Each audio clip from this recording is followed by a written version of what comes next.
समानता क्या है? तो एक महत्वपूर्ण सामाजिक राजनीतिक आदर्श है जो इस बात की ओर संकेत करती है कि कोई भी व्यक्ति समाज में किसी को भी विशेषाधिकार प्राप्त नहीं है। यही तो समानता है। फिर जब हम बात करेंगे कि स्वतंत्रता क्या है, तो आपको सबसे पहला लाइन क्या बोलना है कि स्वतंत्रता एक महत्वपूर्ण सामाजिक राजनीतिक आदर्श है। स्वतंत्रता क्या है? तो स्वतंत्रता एक महत्वपूर्ण सामाजिक राजनीतिक आदर्श है जो इस बात की ओर संकेत करती है कि स्वतंत्रता प्रतिबंधों का अभाव है। जब भी हम किसी व्यक्ति के ऊपर किसी भी प्रकार का कोई प्रतिबंध नहीं लगाते हैं तो वही तो स्वतंत्रता है।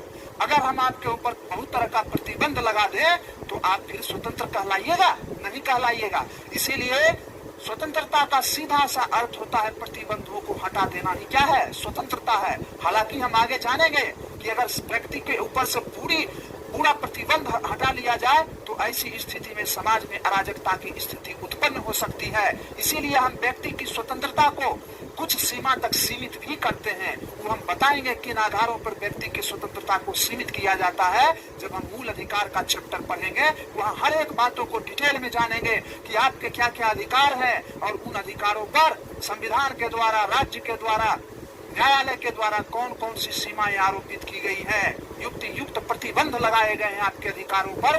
उन सारे चीजों का हम अच्छे तरीके से जिक्र करेंगे।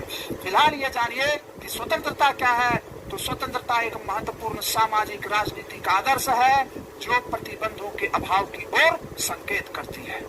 यहाँ तक किसी को कोई दिक्कत नहीं। इसके बाद है न्याय। न्याय क्या होता है? तो सबसे पहले जैसे ही न्याय, स्वतंत्रता, समानता शब्द सुने तो हम सबसे पहला लाइन क्या यूज करेंगे कि न्याय एक महत्वपूर्ण सामाजिक राजनीतिक आदर्श है। क्या है?